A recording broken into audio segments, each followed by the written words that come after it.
Hello दोस्तों, स्वागत है हमारे नए वीडियो में। इस कहानी की शुरुआत एक अमीर औरत को दिखाने से होती है। वो अपने नौकर के साथ एक आइलैंड पर फिशिंग करने के लिए जाती है। इसके बाद ये लोग इस आइलैंड में फंस जाते हैं। यहाँ वो औरत अपने नौकर को सेड्यूस करती है और इसके बाद इन दोनों के बीच में क्या होता है ये हम आगे इस वीडियो में देखेंगे। तो चलिए इस मूवी को शुरू करते हैं।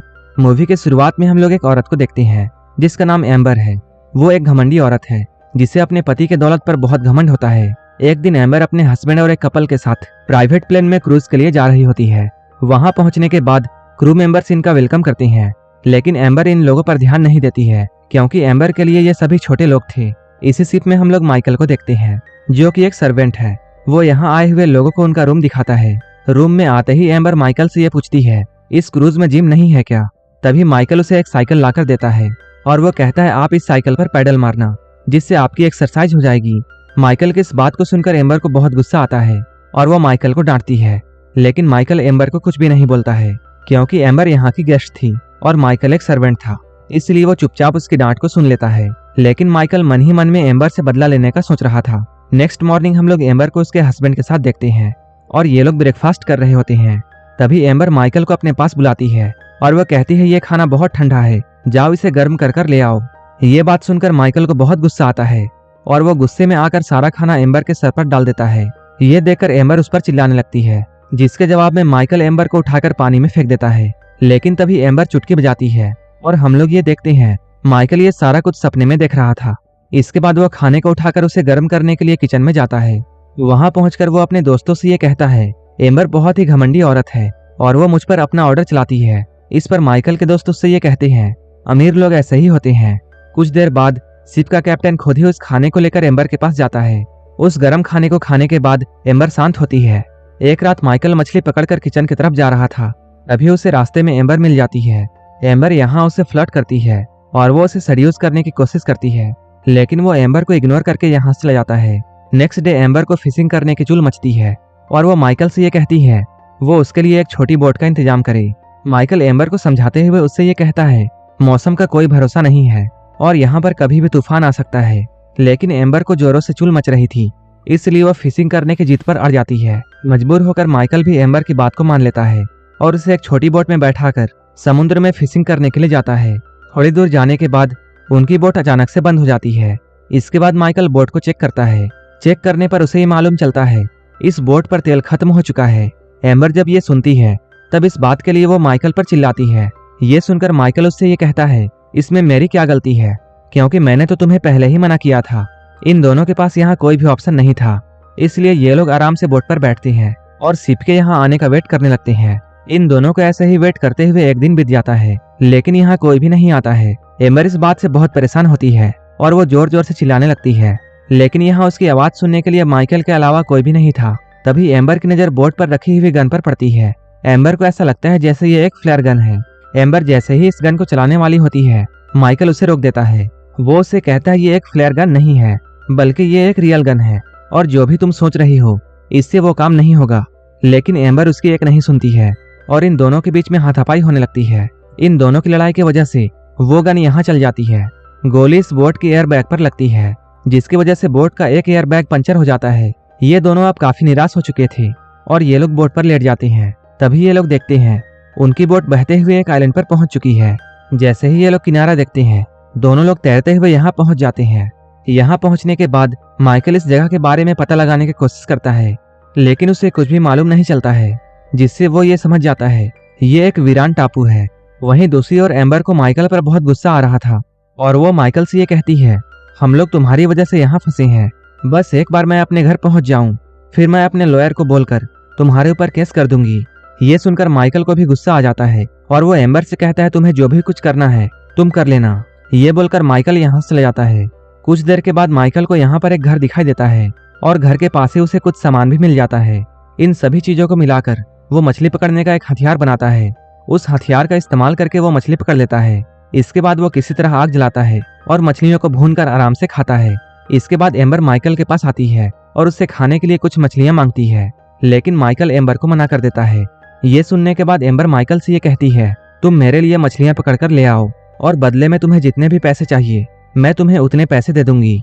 लेकिन फिर भी माइकल एम्बर को मछलियां देने से मना कर देता है और वो उससे कहता है अब मैं तुम्हारा नौकर नहीं हूँ। अगर तुम्हें खाना चाहिए तब तुम्हें मेरी नौकरानी बनना पड़ेगा और दिन रात मेरी सेवा करनी पड़ेगी। ये कहते हुए माइकल एम्बर को अपने सारे कपड़े धोने के लिए देता है। अब एम्बर के पास भी कोई रास्ता नहीं था, इसलिए वो मजबूरी में माइकल की बात को मानकर उसके कपड़े धोने लगती है। कपड़े धोने के बदले माइकल उसे खाने के लिए मछलियां देता है। अब माइकल शहंशाह की तरह ऐश कर रहा था। वो बस मछलियां पकड़कर लाता था और सारा दिन आराम करता था। मछलियों को पकाने से लेकर सारा काम एम्बर करती थी।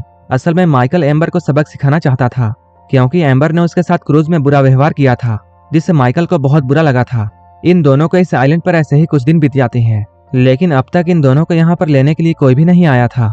इधर माइकल के दिल में एम्बर के लिए फीलिंग आनी शुरू हो जाती है और अब वो उसके साथ घपाघप करना चाहता था।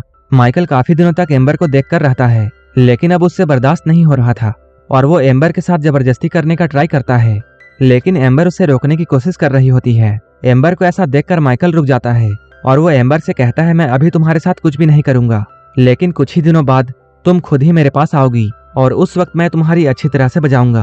अब एम्बर भी कई दिनों से प्यासी थी और वो भी अब इंटीमेट होना चाहती है और उसके मन में भी फीलिंग्स आने लगती है।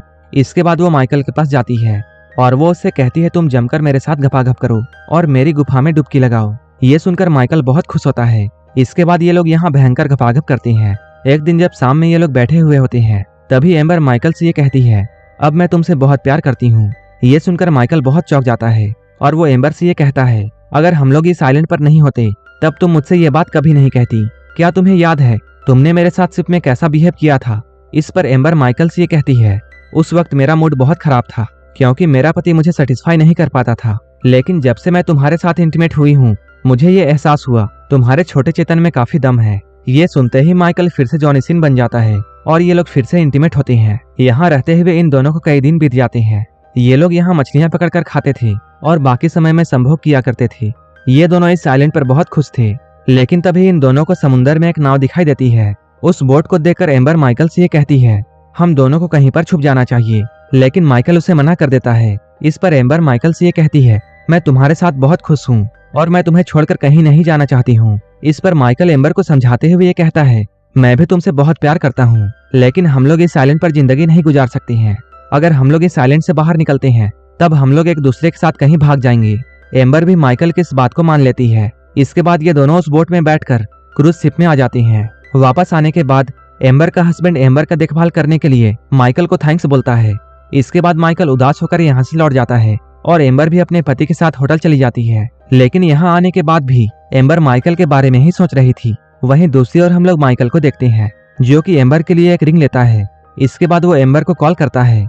एम्बर माइकल से ये कहती है, तुम मुझे बस ये बताओ कब मुझे तुम्हारे साथ चलना है, मैं बिल्कुल तैयार हूँ। एम्बर माइकल को समझाते हुए कहती है, तुम एक लेटर में प्लान लिखकर होटल के रिसेप्शन में छोड़ देना। इसके बाद माइकल एक लेटर लिखकर होटल के रिसेप्शन में छोड़ देता है। माइकल ने लेटर में यह लिखा था, मैं कल क्रूज शिप में तुम्हारा वेट करूंगा।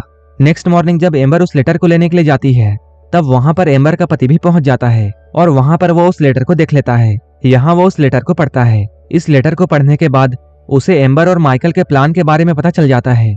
इसके बाद वो तुरंत एम्बर को एक हेलीकॉप्टर में ले जाता है। जाने से पहले वो होटल में एक लेटर देता है और वो होटल वालों से ये कहता है, इस लेटर को माइकल को दे देना। इसके बाद माइकल जब उस लेटर को पढ़ता है तब उसे बहुत बुरा लगता है। इस लेटर में ऐसा लिखा था कि मैं तुमसे प्यार नहीं करती हूँ और आइलैंड में हमारे बीच जो भी कुछ हुआ था वो सिर्फ एक हादसा था। असल में इस लेटर को उसके पति ने लिखा था ताकि माइकल इस लेटर को पढ़कर एम्बर को भूल जाए। इस लेटर को पढ़ने के बाद माइकल भागता हुआ एम्बर की तरफ जाता है और वो देखता है एम्बर हेलीकॉप्टर में बैठकर जा रही है। यहाँ पहुंचने के बाद वो अपने खरीदे हुए रिंग को एम्बर की तरफ फेंकता है। वो रिंग पानी में गिर जाती है। यहाँ पर माइकल को ऐसा लगता है जैसे एम्बर ने उसे धोखा दिया है। इन लोगों की अधूरी लव स्टोरी के साथ ये मूवी यहीं पर खत्म हो जाती है।